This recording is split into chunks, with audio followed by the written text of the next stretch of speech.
Carta aos Hebreus, capítulo 1, versículo 1. A palavra do Senhor nos diz assim. Minha tradução é revista atualizada, peço que você a acompanhe. Carta aos Hebreus, capítulo 1, versículo 1. Havendo Deus, outrora falado muitas vezes e de muitas maneiras aos pais pelos profetas, nestes últimos dias nos falou pelo Filho, a quem constituiu herdeiro de todas as coisas, pelo qual também fez o universo. Ele é o resplendor da glória e a expressão exata do seu ser, sustentando todas as coisas pela palavra do seu poder.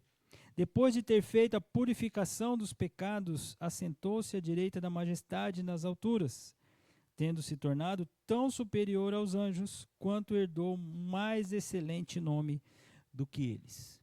Senhor, obrigado por essa manhã, obrigado pela bênção de nós já iniciarmos cantando louvores ao Senhor, já ouvindo a Tua palavra, lendo a Tua palavra, orando. Que bênção, Senhor Deus, iniciar assim a nossa semana.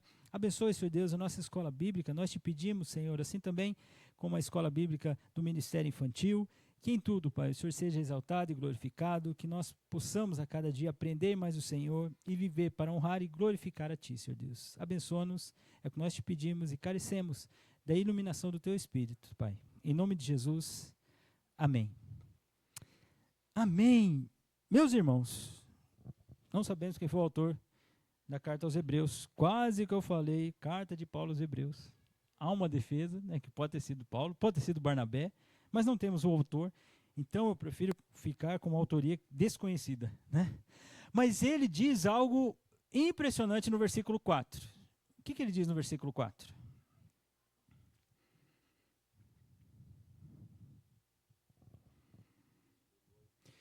Opa, Cristo é superior a anjos. E aí há uma defesa. Claro que não só isso, vai tratar na carta aos Hebreus, e não só tudo isso, quando eu quero dizer assim, né? Mas um dos focos para o nosso entendimento da carta de Paulo aos Hebreus é a superioridade de Cristo a tudo, a Moisés, aos anjos, a toda e qualquer autoridade, né? Então, o versículo 4 vai dizer que Cristo, ele é superior aos anjos. Por quê? Porque está falando do Filho, né?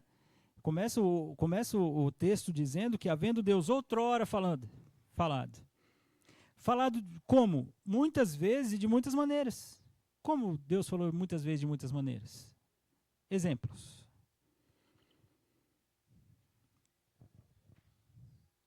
Profetas, que mais? Sim, os pais, que mais? Como ele falou? Através de anjo, usa aquela palavra teológica que você aprendeu semana passada, né? Aquela manifestação visível de Deus. Teofania, isso aí, tá vendo? Teofania, sabe? Deus falou de muitas maneiras. Por exemplo, a Moisés. Onde ele viu a Deus? Na sarça. Qual outro momento que Moisés pôde perceber a presença de Deus? No Sinai. O povo, como o povo percebeu a presença de Deus? A travessia do mar, uma boa. O rosto resplandecente de Moisés, oi? Deus conduzindo no deserto e no monte. Como é que Deus se revelou para o povo ali no monte? Como estava o monte? Eu estou aqui, o povo fala para Moisés, não, Moisés, não fala você com Deus, né? Então, de muitas maneiras, o Senhor foi se apresentando, se mostrando, né, aos pais, pelos profetas. E nesses últimos dias, como é que ele se revelou?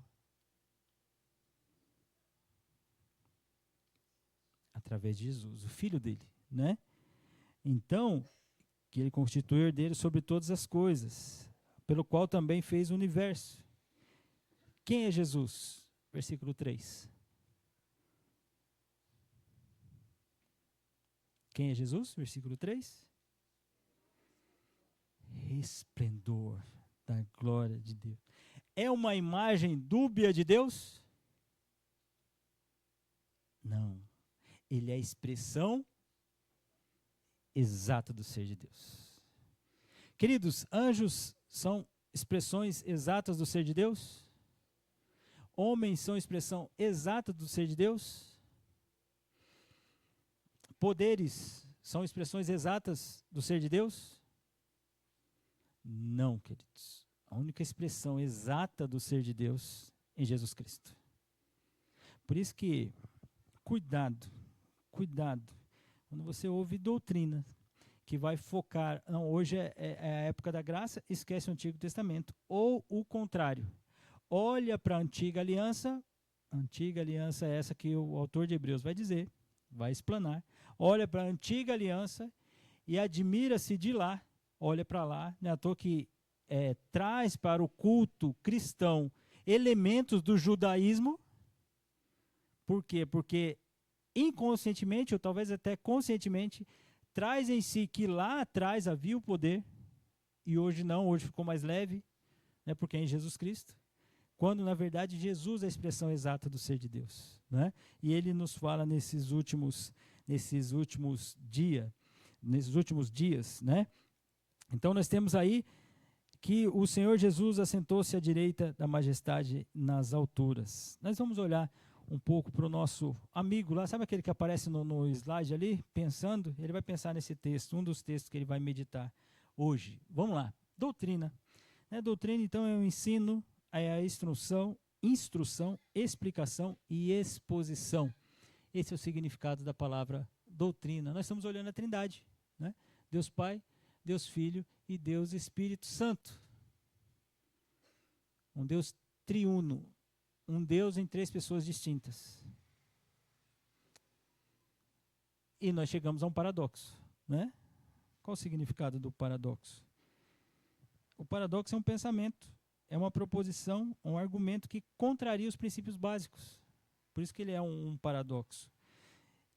Porque os princípios ele passa a nortear a nossa vida costumeiramente. Nós temos um entendimento de algo costumeiramente, né? Orienta o nosso pensamento.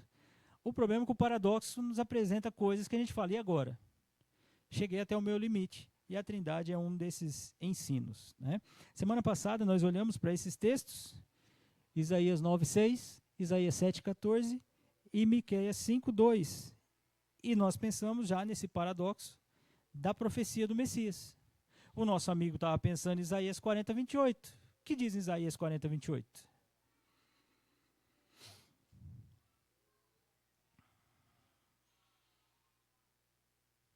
Não é isso que as crianças estão cantando, que está dizendo Isaías 40:28, tá? Vamos lá, Isaías 40:28. O que diz a palavra do Senhor?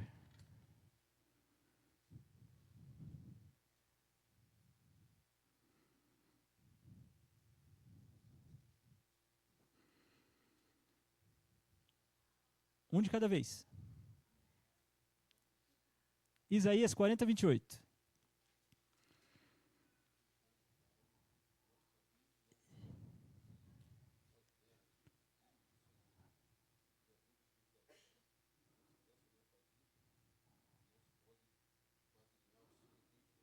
Muito bem. Além de ser cheio de sabedoria, né, detentor de toda a sabedoria, qual é o atributo do Senhor que aparece em Isaías 40:28? Deus é eterno. Sim ou não? Sim, Isaías 40:28 está dizendo isso. Então, o nosso amigo pensou naquela aula que nós tivemos, lembra? Naquela aula que nós tivemos sobre os nomes e os significados do nome de Deus.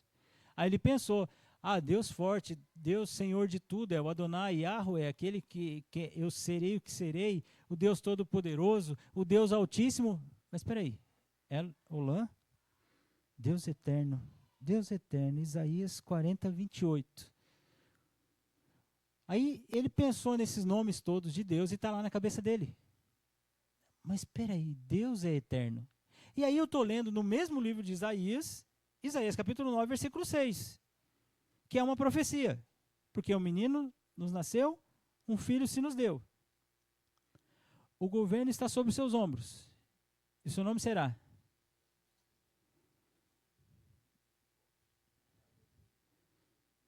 Opa, peraí. Eu estou lendo Isaías 40, 28, diz que Deus é eterno. Então, esse menino que vai nascer, um dos atributos dele é pai da eternidade? Um anjo eterno? Então, você começa a pensar, fala assim, peraí, essa profecia acerca do menino está dizendo algo muito importante. Que esse menino tem atributos que só Deus tem. Nenhum outro tem. Né? No mesmo livro de Isaías 7,14, o que diz sobre a concepção da Virgem?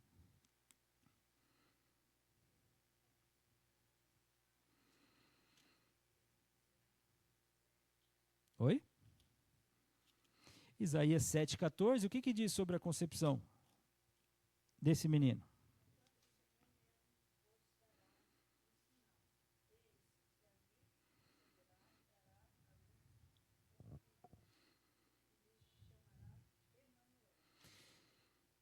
Tá, peraí. Nós estamos olhando para Isaías, fazendo profecias. Havendo Deus outrora falado, muitas vezes, de muitas maneiras, aos pais pelos profetas. Foi um dos expedientes do Senhor falar ao seu povo através dos profetas. Então, as pessoas ouviam essas profecias. Por exemplo, que o menino será nascido e ele terá atributos de Deus. Que o menino nascerá de uma virgem. Virgem pode ter filho? Não. Mas esse nascimento será milagroso. E esse menino? Quais são os atributos desse menino? Um deles, né? Primeiro será um menino. Sim? É um filho. E a segunda característica, atributo dele ali? Opa, Emanuel. O que significa Emanuel? Deus conosco? Aí vamos usar a linguagem dos jovens aí, né? Aí bugou a mente do nosso amigo aqui que está falando, peraí, se Deus é eterno, o menino vai nascer, um dos atributos desse menino é pai da eternidade, peraí, e esse filho vai ser nascido de uma virgem e o nome dele é Deus conosco? Logo, queridos, sem entrarmos no Novo Testamento, esse menino é Deus. Sim ou não? Ué, esse menino é Deus. Eu vou aqui, rapidamente, no texto de Miqueias, capítulo 5. E tu, Belém Efrata, pequena demais para figurar como grupo de milhares de Judá, de ti me sairá o que há de reinar em Israel e cujas origens são desde os tempos antigos, desde os dias da eternidade. Para quem essas profecias apontam? Ela vai se cumprir, né? Lá na frente. Pastor, ela aponta para alguém que vai sair, olhando para o texto, lembra disso? Né? Interpretando o texto, pelo texto. Não falou Jesus, não é isso? Falou do filho, falou do menino que vai nascer, falou da virgem, falou que ele será um menino, será homem, que ele vai vir de Belém de Efrata, que é uma pequena, né? Demais para figurar entre as milhares de Judá. Então ele vai ser de Judá. Olha só, queridos. Só estamos vendo os relatos, as profecias. Né? Ele vai reinar em Israel. Opa! Mas as suas origens são dos tempos eternos, dos dias da eternidade. Outra afirmação da eternidade nesse menino que irá de nascer. Opa! Esse menino não pode ser um anjo, não pode ser um homem simplesmente. Não pode ser algo simplesmente criado para cumprir aquele pequeno propósito, porque senão ele não teria atributos de eternidade. Logo, nós vamos entender que isso vai se cumprir no Novo Testamento, na pessoa de Jesus Cristo. Quando o próprio Jesus afirma isso. Não é verdade? Então, nosso amigo está pensando nesse texto, nós tentamos o ajudar, ou mesmo ficar nesse pensamento juntamente com ele ali. E aí vem no Novo Testamento. Em Lucas 1, 34, 35, a palavra do Senhor vai nos dizer algo muito importante. Lucas 1, 34, 35, eu vou ler para você. Então disse Maria ao anjo: como será isso? O anjo está dizendo que ela vai ter um filho. E ela não tem contato nenhum com José. Maria era? Peraí. Maria era virgem. Pastor, você vai falar de novo? Diz aí, vou falar, irmãos. Conversão não é matemática. Eu falo isso quando eu persuadir a pessoa, eu colocar um fundo musical e ela vai chorar. Aí eu vou ganhar essa alma para Jesus. Irmãos, é graça maravilhosa. Porque na matemática, eles iam fazer essa pesquisa. Fala assim, quem é Maria? Maria é uma moça virgem. Ela está desposada, ela está noiva de José. José é um homem sério. Vamos conversar com José, vamos conversar com Maria. Se isso for verdade, vai ser uma virgem que vai engravidar. Aliás, já está grávida, que vai ter uma criança. É o anjo. Ela disse ao anjo, como é que vai ser isso? Eu não tenho relação com homem algum. Respondeu-lhe o anjo, descerá sobre ti o Espírito Santo, e o poder do Altíssimo te envolverá com a sua sombra. Por isso também o ente santo que há de nascer será chamado. Ela vai ser envolvida pelo Espírito Santo. No poder de quem? Está o texto aí. No poder do Altíssimo. E aquele ente lá dentro dela que irá nascer, qual vai ser o nome dele? Filho de Deus. Então, o nascimento do Senhor vai nos revelar a Trindade, ainda que não fale nada? Exatamente. É isso mesmo. No batismo de Jesus, Mateus, capítulo 3. Eu estou pegando alguns textos para a gente pensar juntos aqui. Mateus, capítulo 3, versículo 16. Batizado Jesus, saiu logo da água. E eis que lhe abriram os céus, e viu o Espírito de Deus descendo como pomba vindo sobre ele. E eis uma voz do céu que dizia: este é o meu Filho amado, em quem me comprazo. O que está acontecendo no batismo do Senhor Jesus? Vamos separar o que está acontecendo e quem está agindo em cada momento? Vamos lá. Digam vocês.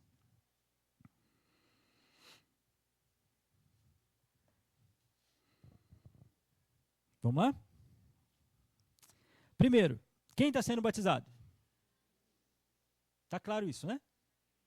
O Senhor Jesus está sendo batizado. Muito bem. Abriram-se os céus e viu quem?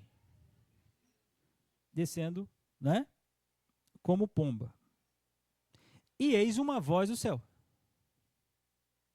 Quem estava falando? O Pai está falando, porque está falando para o Filho, né? Então, Deus Pai falando, Espírito descendo como pomba e o Senhor Jesus sendo batizado, né?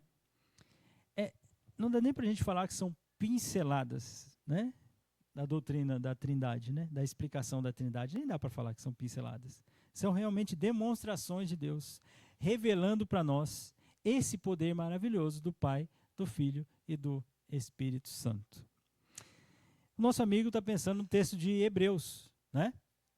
Vendo Deus outrora falado, muitas vezes de muitas maneiras, aos pais pelos profetas, nesses últimos dias ele nos falou em quem? Em Jesus. Jesus, que ele é o resplendor da glória de Deus, ele é a expressão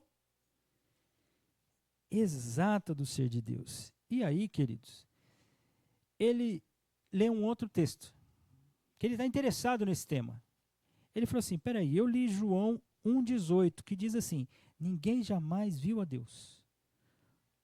O Deus unigênito, que está no seio do Pai, é quem o revelou. Ninguém jamais viu a Deus. Ninguém viu a Deus. Mas o Deus unigênito,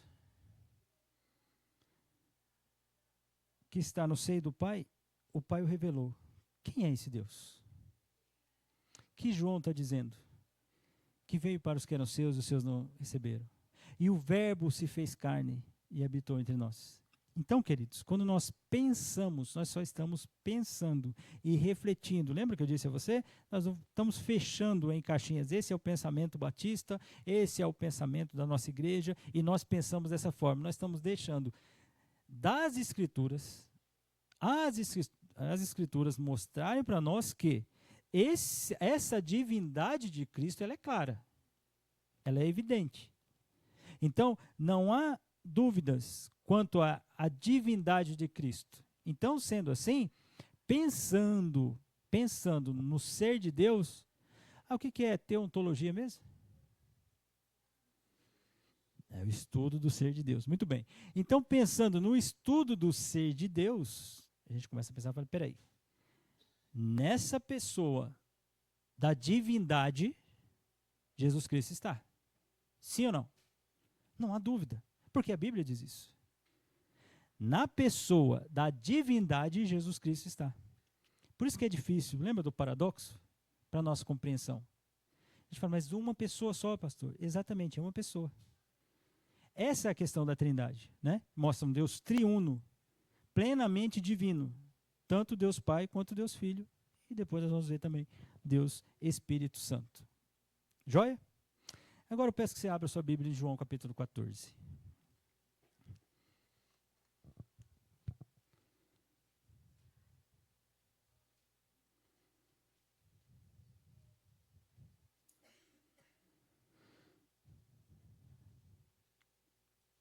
João capítulo 14, versículo 16 e 17. Alguém leia, por favor.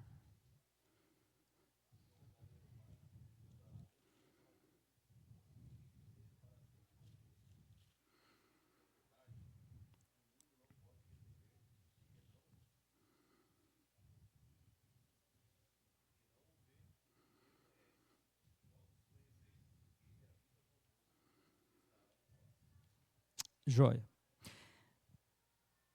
Ali, queridos, no capítulo 14 do Evangelho de João, né? Jesus está dizendo aos seus discípulos assim, não se turbe o vosso coração. Não fique turbado, desesperado esse coração. Não fique turbado. Crede em Deus, crede também em mim. Ah, na casa de meu pai. Há muitas moradas. Se se assim não for, eu vou-lhe teria dito, pois vou preparar-vos lugar. E quando eu for e vos preparar lugar, eu voltarei e vos receberei para mim mesmo, para que onde eu estou, estejais vós também. É uma promessa do Senhor Jesus. Né? Mas há uma dúvida. Senhor, mostra-nos o Pai. Senhor, quem o Senhor é? Nesse texto que Jesus diz que Ele é o caminho, a verdade e a vida, versículo 6. Mas, nesse versículo 16, que é o versículo da nossa meditação, do nosso olhar hoje, ele diz que, e eu rogarei ao Pai. Eu quem? Aquele que está falando, João 14, que é o Filho, Jesus Cristo. E eu rogarei ao Pai, e Ele vos dará, outro.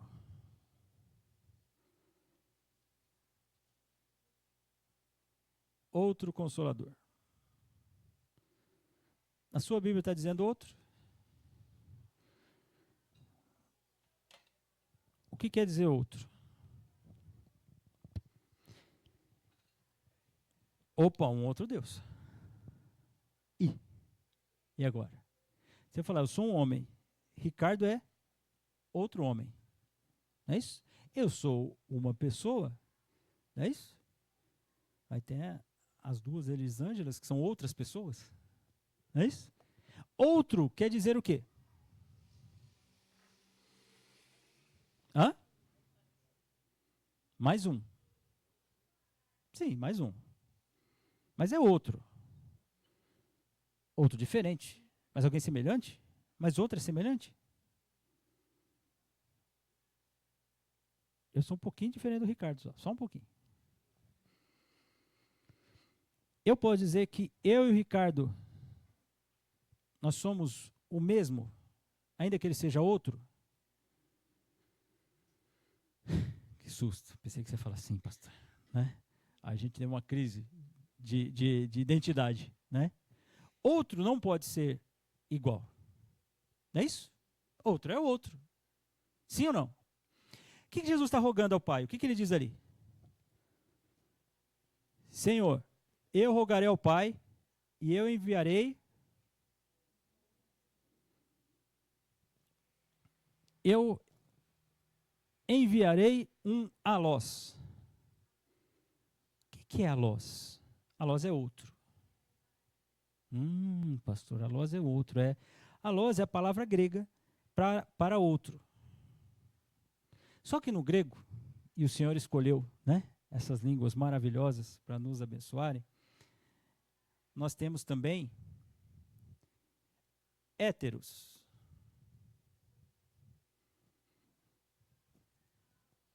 Que também é outro. Então, é outro. A diferença gigantesca no idioma, para nós, né, foi da nossa tradução, é que esse daqui, ele é diferente.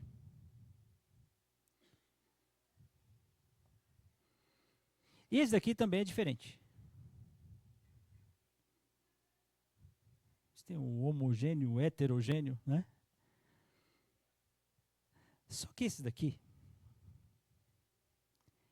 é da mesma espécie. E esse daqui é de espécie diferente.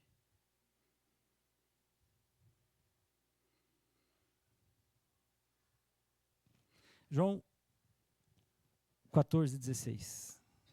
O que Jesus está dizendo? Vamos lá, leia o versículo. E eu? Outro? Alós ou héteros? Então, outro diferente, mas da mesma espécie. Olha, então o outro que vai ser enviado pelo Pai, ele é diferente, sim? Porque ele é outro. Mas ele é da mesma espécie. Não é outro de espécie diferente. Duas definições da palavra outro, que fica rico, queridos, em João 14:16. Mas outra coisa que fica muito importante aí, nós vamos continuar. E eu rogarei ao Pai, e ele vos dará outro da mesma espécie. Qual a característica desse outro? Consolador. Não fala do Espírito aí, não. Espírito Santo. Não, falar do Espírito da verdade. Tá certo. Mas aqui, Consolador. Consolador, a ideia é de aquele que chama para o lado. Aquele que está ao lado. Essa é a ideia. A principal ideia desse Consolador é aquele que está ao lado. Então, de novo, vamos pensar. João 14:16. Quem está rogando? Jesus. Está rogando para quem? Para o Pai. Para o Pai fazer o quê?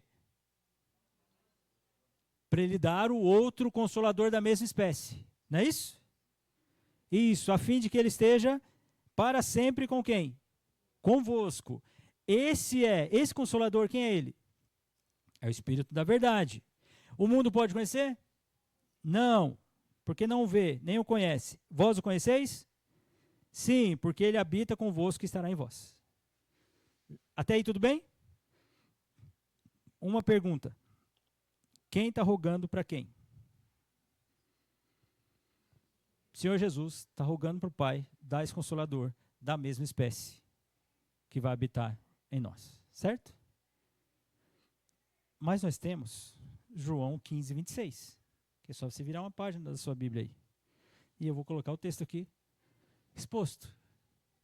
Quando, porém, vier o Consolador, que eu vos enviarei da parte do Pai, o Espírito da verdade, que dele procede, esse dará testemunho de mim. O mesmo Consolador? Sim ou não? Sim. Por quê? Sim, mas vamos lá. O Consolador que veio da parte do Pai é o mesmo? É o mesmo. Por quê? Porque é o Espírito da verdade, assim como foi citado em João 14:16. Não é isso? Qual a diferença de João 15, 26 para João 14, 16, 17?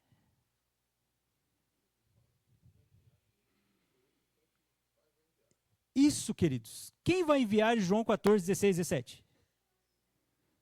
Jesus está pedindo para Deus. E quem vai enviar em João 15, 26? Quem está enviando?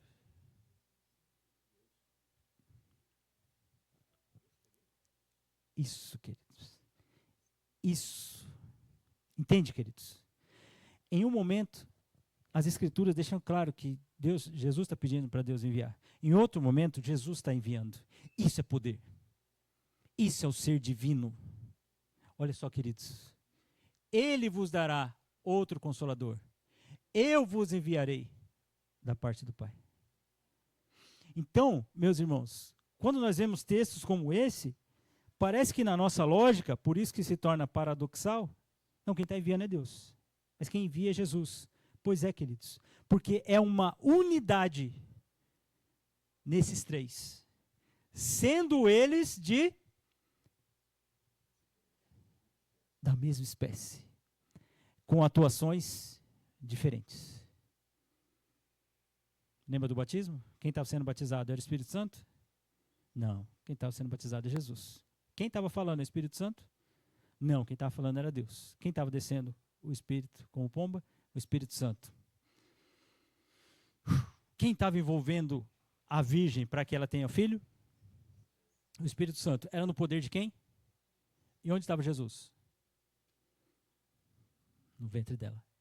Ai, meus irmãos, essa é a bênção de nós olharmos para o texto como um todo. Então, o nosso amigo lá, que estava vendo lá, peraí, então ele é a expressão exata do ser de Deus. Então, ele vai revelar a Deus? Pois é. E aí, João 14, 26. Nós vamos olhar novamente.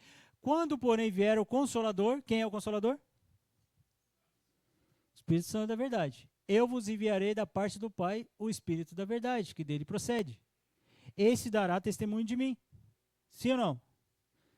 Sim, muito bem. Agora alguém leia, por favor, o texto que está aí projetado, de João, primeira carta de João, capítulo 2, versículo 1.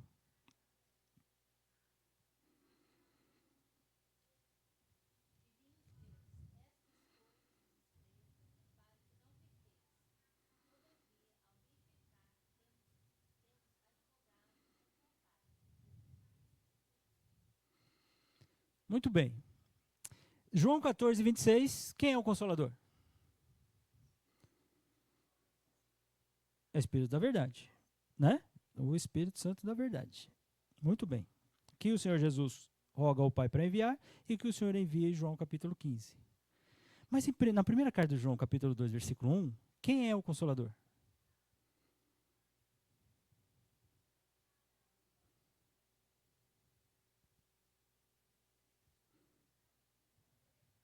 Quem é o Consolador de 1 João 2, 1?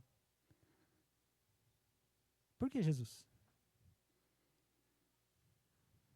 Não, pastor, peraí. A pergunta não deu certo, pastor. Essa não deu certo. O Consolador de João 14, 26 é o Espírito da verdade. Eu sei. E quem é o Consolador de 1 João 2, versículo 1? Pastor, não sei. Pois é, queridos. Sabe o nome Consolador? Foi traduzido nas nossas Bíblias como advogado. Então a palavra advogado ali é a mesma palavra para Consolador. Então quem é o Consolador? O Espírito Santo. Quem nos consola? Como advogado, estando ao nosso lado? Jesus Cristo. Aí, lembra do paradoxo? Fecha isso daí. Não fecha. Porque não é para fechar. Não é para fechar. O Senhor consola. Sim. O Espírito Santo é o nosso consolador. Sim. Quem habita em nós? O Espírito Santo. E é o mesmo Jesus que diz que eis que estou convosco todos os dias. Pessoas diferentes, mas um único Deus. Mas a minha cabeça, pastor, eu não consigo fechar. Diga, João. Eu falei, diga, João. Oh, não, diga, André.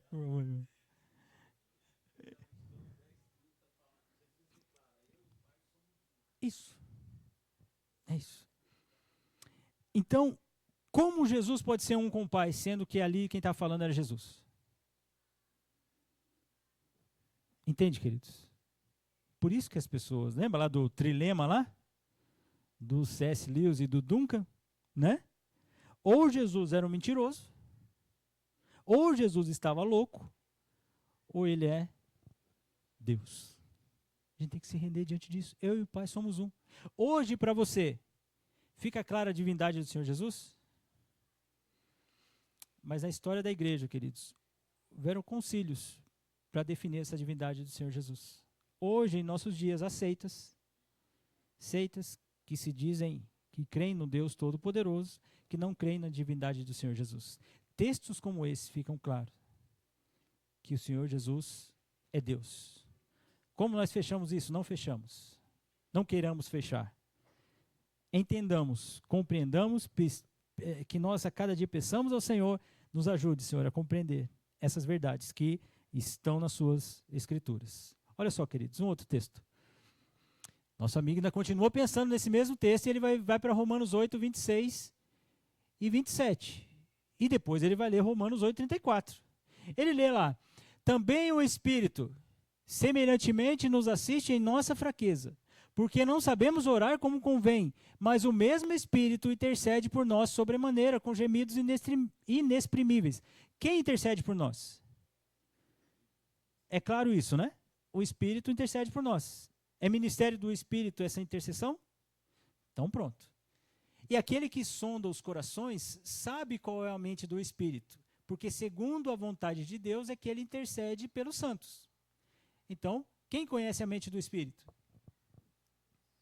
Deus, exatamente. Então, entendemos que o Espírito intercede por nós. Aí o mesmo Paulo, que escreveu a mesma carta aos Romanos, no capítulo 8, 34, diz: quem os condenará? É Cristo quem morreu, ou antes quem ressuscitou, o qual está à direita de Deus e também... Quem intercede por nós aqui? Mas quem já intercede por nós, no ministério de intercessão? Por que isso acontece, queridos? Meus irmãos, entende? Eu creio que a palavra do Senhor, isso é uma visão minha, tá? Eu creio que a palavra do Senhor nos coloca esses paradoxos. Não para a gente falar, nossa, a letra mata e o amor edifica, por isso que eu não estudo a Bíblia. Nada disso, irmãos, nada disso. Esse texto nem está dizendo disso. Está dizendo da lei do Antigo Testamento, mas é um texto fora de contexto que as pessoas utilizam. Mas né, e se o próprio Senhor Jesus falou, errais porque não examinar as Escrituras, bom, tudo bem, vamos lá. Quando aparece texto como esse, fala assim, não, queridos, no mesmo capítulo, Paulo está dizendo, Jesus intercede, o Espírito Santo intercede. Então, o mesmo poder que tem o Espírito Santo tem o poder de Jesus Cristo. Agora, atuações diferentes, em momentos diferentes. Por que é difícil para nós? Porque nós não entendemos nem simplesmente o outro, que é diferente, mas é da mesma espécie. Nós sempre enxergamos outro diferente, que não é da mesma espécie, por ser ele diferente. Então, outro da mesma espécie vai mostrar isso. Então, Deus, Espírito Santo, intercede por nós. Nosso Deus, Salvador Jesus Cristo, intercede por nós. Por quê? Porque ambos são Deus. É assim que a gente compreende a Trindade. Como a igreja viu a Trindade? Nós vamos ver alguns textos aqui. O texto de Mateus 28, 19, né? Um texto que eu acabei não lendo com os irmãos. O que esse texto diz? Ide por todo mundo. Pregar o evangelho a toda criatura. Batizando-os. Senhor Jesus disse que aquelas pessoas deveriam ser batizadas em nome de quem? É uma ordenança. Quais são as duas ordenanças da igreja? Batismo e ceia. Foi o Senhor Jesus quem disse isso. Batizar em nome do Pai, do Filho e do Espírito Santo. Né? Continuemos aqui. A mensagem da Trindade na igreja, né? Romanos 8, 9. Portanto, os que estão na carne não podem agradar a Deus. Sim ou não? Sim, está na carne, não está agradando a Deus. Não é verdade? Vós, porém, não estáis na carne, mas no Espírito. E se de fato o Espírito de Deus habita em vós, e se alguém não tem o Espírito de Cristo, esse tal não é dele. Espera aí. Então Paulo está falando de Deus, ele está falando do Espírito de Deus, ele está falando do Espírito de Cristo. Lembrando que a carta aos Romanos era uma carta que Paulo queria chegar, uma carta mais doutrinária, né? Todas as cartas são doutrinárias, mas quando a gente fala mais doutrinária, é que assim, Paulo queria que chegasse até os irmãos de Roma as doutrinas fundamentares, né? Basilares da fé cristã. Então ele chega e fala assim, olha, entendam que os que estão na carne não podem agradar a Deus, mas no Espírito, se o Espírito de Deus habita neles, se alguém tem o Espírito de Cristo. Era claro para a igreja essa visão da Trindade, queridos. Mais um texto, como visão da igreja. Quando, porém, se manifestou a benignidade de Deus, nosso Salvador, o seu amor para com todos, não por obras de justiça praticadas por nós, mas segundo a sua misericórdia, ele nos salvou mediante o lavar regenerador e renovador do Espírito Santo, que ele derramou sobre nós ricamente, por meio de Jesus Cristo, nosso Salvador. Quem está efetuando a salvação? Quando eu falo efetuar a salvação, o todo. Quem está efetuando a salvação?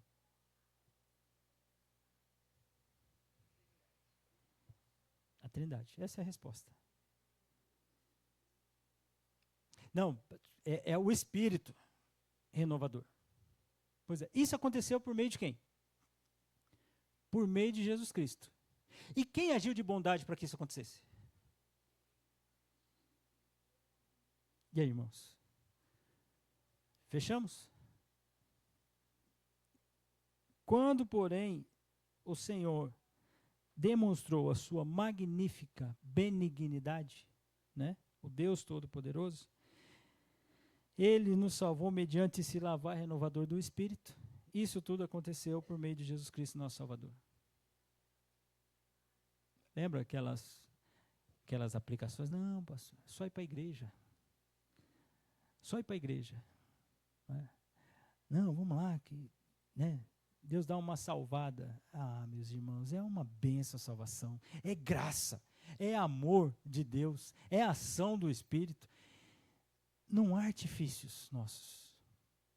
Sabe o que nós podemos fazer com artifícios? Nós podemos até segurar pessoas na igreja. Nós podemos até fazer isso, segundo os nossos artifícios. Nós podemos prender as pessoas pelos adereços que nós possamos dar para elas, mas isso não garante salvação. Aliás, isso nem é marca de salvação. Eu estou aqui. A palavra diz que muitos que caminharam, depois foram percebidos que eles não eram dos nossos. Por que tem um joio no meio do trigo? Queridos, a porta ainda continua sendo estreita. Não queiramos fazer artifícios. Não, pastor, mas é bom, melhor que estar na igreja do que estar no mundo. Ah, irmãos, o coração está no mundo e está lá dentro. E você está se enganando por quê? Não é que lá, pastor, vai ouvir a palavra de Deus. Amém, é verdade mesmo. É verdade. É melhor do que estar ali, estar em qualquer outro lugar? Claro que é. É o melhor lugar do mundo. É o melhor, olha, você iniciou a sua semana da melhor maneira que você poderia. Melhor maneira que você poderia. Adorando ao Senhor, cantando louvor ao Senhor, aprendendo da palavra, lendo a Bíblia, orando, confessando o seu pecado. Que bênção. Melhor início da sua semana que você poderia ter. Mas, queridos, a salvação é um milagre.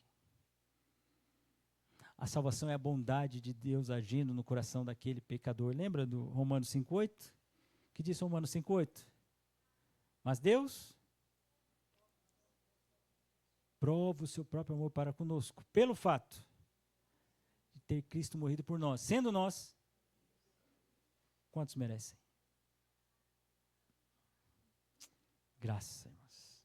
Por isso nós cantamos, né, no início, né? Graça, que maravilhosa graça. É imensurável e sem fim. É imensurável, irmãos. Vamos continuar. Visão da igreja. Ora, os dons são diversos. Aqui, carta de Paulo a Tito, né? Aqui, carta de Paulo aos Coríntios. Ora, os dons são diversos, mas o Espírito é o mesmo. E também a diversidade nos serviços, mas o Senhor é o mesmo. E a diversidade nas realizações, mas o mesmo Deus é quem opera tudo em todos. Quem é o mesmo?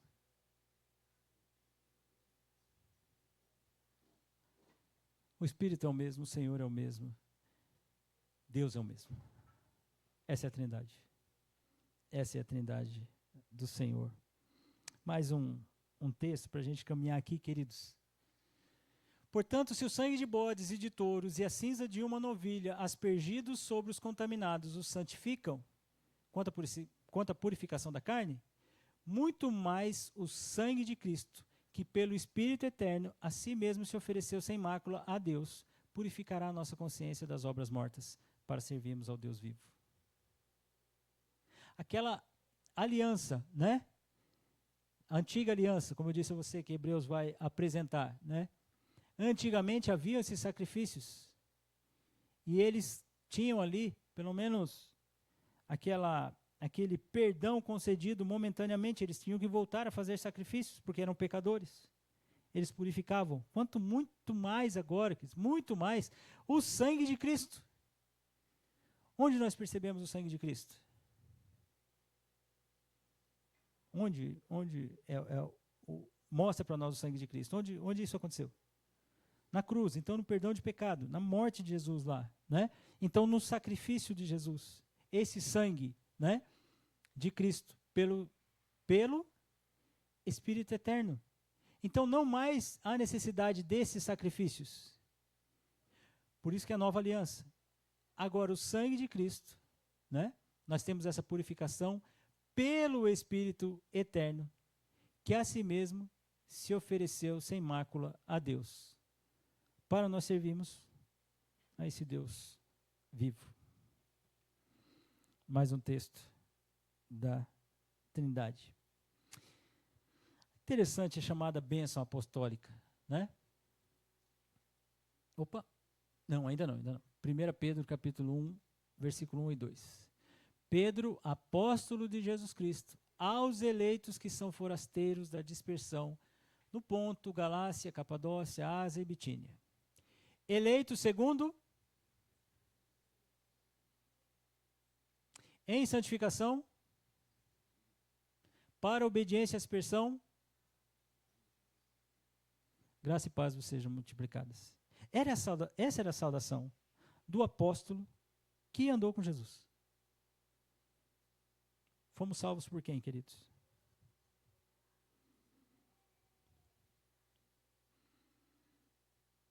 Fomos salvos por Deus?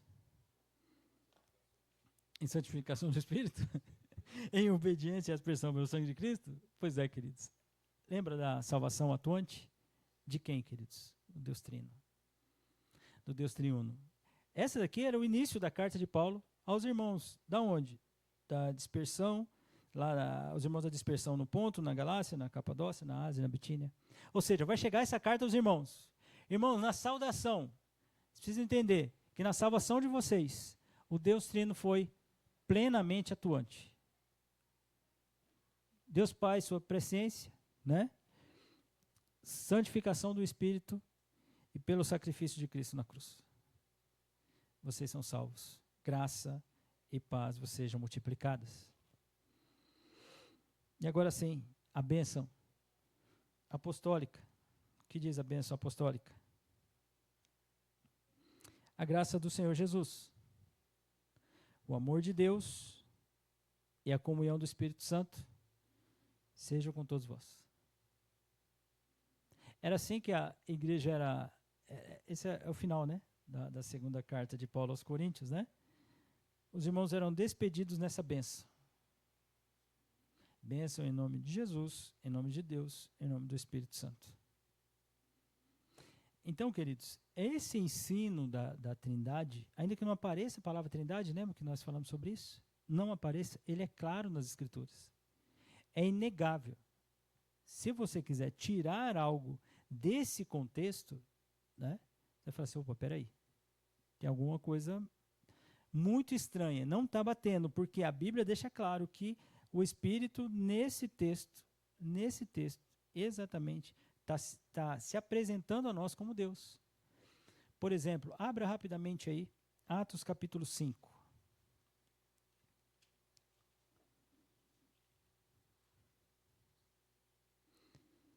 Primeiro culto da igreja.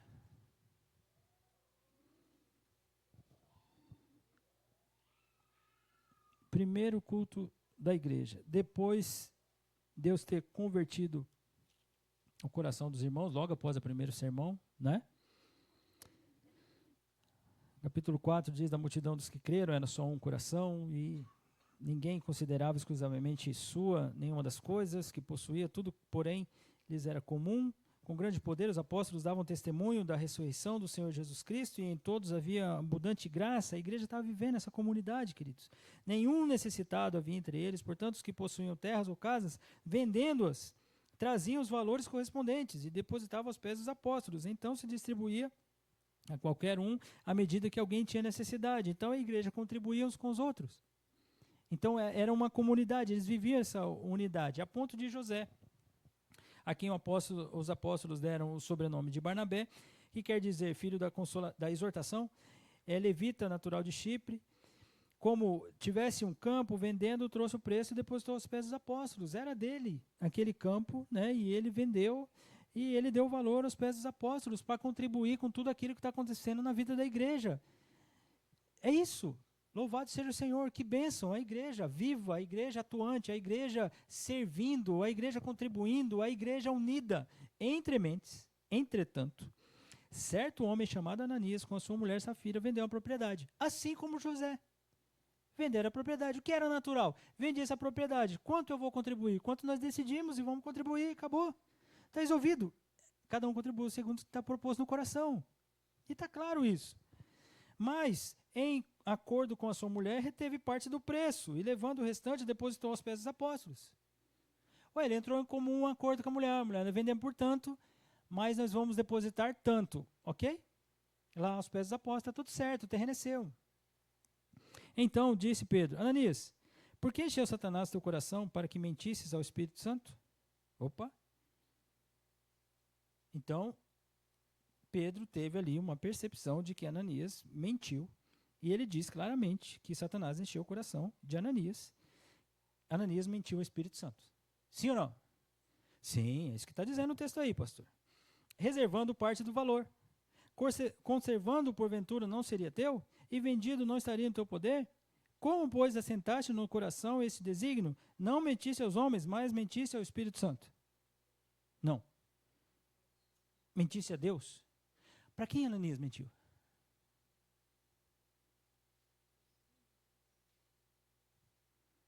Mentiu para Deus, pastor. Mas não mentiu para o Espírito Santo? Não mentiu também para o Espírito Santo. Mas para quem ele mentiu? Pastor, Ananias era um mentiroso. Chegamos a essa conclusão. E é verdade, queridos. Ele mentiu para o Espírito Santo. No mesmo texto, Pedro diz que ele mentiu a Deus. Por quê? Por quê? De novo, vou fazer a pergunta de novo. Você vai ter a oportunidade de responder depois, assim, sabe, de primeira, né? Ananias foi confrontado por Pedro e Pedro falou que ele mentiu ao Espírito Santo. E ele falou: se você tivesse guardado o valor que você vendeu, é seu o terreno. Você não está mentindo a homens, Ananias, está mentindo a Deus. Por quê Pedro diz isso? Por que Pedro diz que ele estava mentindo ao Espírito Santo? E depois ele estava mentindo a Deus? Por causa do Deus triuno. Por que Espírito Santo? Porque Deus é Deus, Espírito Santo é Deus. Simples assim. Era o entendimento da igreja, claramente a Trindade. Ele mentiu ao Espírito Santo, porque mentindo ao Espírito Santo é mentir a Deus.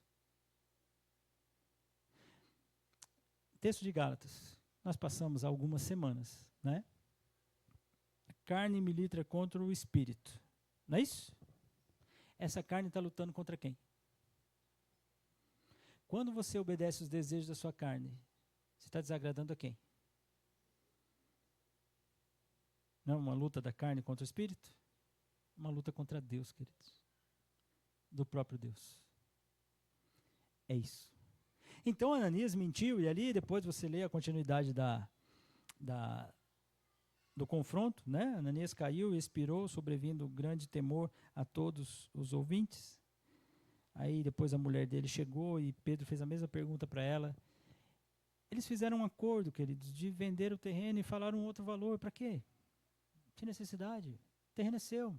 Se você quiser dar parte, dá parte. O José deu tudo, o valor do terreno, está tudo certo.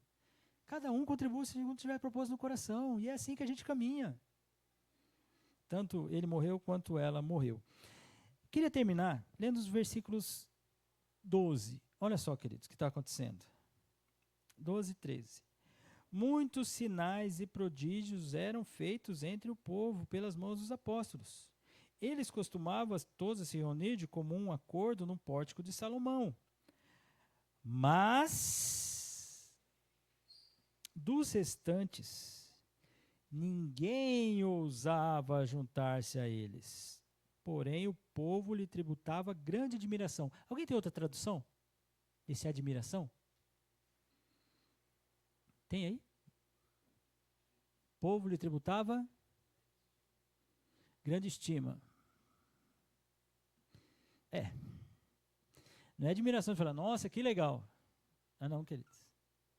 Imagina a conversa. Pô, foi pro culto, mentiu, morreu. Hã? Mentiu, morreu. Lá no culto, lá chegou um casal lá, mentiram, morreram. Saíram com o corpo deles aqui. Olha, o povo aí tem Deus. Aí, usando a linguagem popular, aí é sério. Aí é sério. O povo queria estar junto, sim ou não? O povo de fora queria estar junto dos restantes? Não, meu irmão. Tem mundanismo, não. Não, pastor, que a gente se fez fraco para com os fracos. E vamos alargando a porta para que todos venham. Afinal de contas, pastor, a igreja, é melhor que eles estejam aqui, queridos. Queridos, pelo amor de Deus. Pelo amor de Deus. Sabe o que acontece na igreja de Atos? A igreja crescia. E sabe o que acontecia no culto? Gente morria porque mentia. É isso. Essa é a igreja. Os de fora, esse negócio, queridos, de achar que incrédulo é quase crente. Ah, cuidado, irmãos. Cuidado. Aqueles textos que falam da graça regeneradora de Deus. Não, irmãos. Dos de fora olhava para lá e falava, ali é sério. Ali não é brincadeira, não. Não vou brincar, não, porque Deus está ali. Deus está ali. Naquele ajuntamento ali, não é brincadeira. Eu tenho até admiração, por isso que eu perguntei a outra palavra admiração, porque na verdade não é uma admiração de gostar. É uma admiração de falar, opa, sabe aquela coisa, né? Não tem aquela coisa, pessoas, espera aí, né? Nossa, não vou estar no meio não, porque ali é sério. E se eu for, eu sei que eu vou ter que entender que ali é Deus, não vou brincar não. Porque muitas vezes a gente alarga a porta estreita. Venha como está e permaneça como você sempre foi. Porque nós te amamos. Nós somos o povo do amor. Ama mais que Jesus? Ama mais que Deus? Acho que não, né, queridos? Vamos orar. Senhor, obrigado por essa manhã, obrigado pela bênção de nós podemos entender da trindade do Senhor. Obrigado por isso, Senhor. Saber que o Senhor é o Deus Todo-Poderoso, mas nos deu o seu Filho, Senhor Deus, e faz com que hoje o teu Espírito Santo habite em nós. Pai, é difícil para nós, para nossa compreensão, até pela nossa natureza pecaminosa, Senhor Deus, essa compreensão maravilhosa, mas esse paradoxo é maravilhoso para nós. É saber da tua grandiosidade, do teu poder. Obrigado, Deus, pela bênção de nós aprendemos mais do Senhor mesmo. Se revele a nós, Senhor Deus, para que nós possamos compreender, entender e viver para honrar e glorificar o Senhor. Nós te louvamos por essa manhã e nós te agradecemos por mais um domingo abençoado para a tua honra e glória, em nome de Jesus. Amém. Amém, queridos, amém.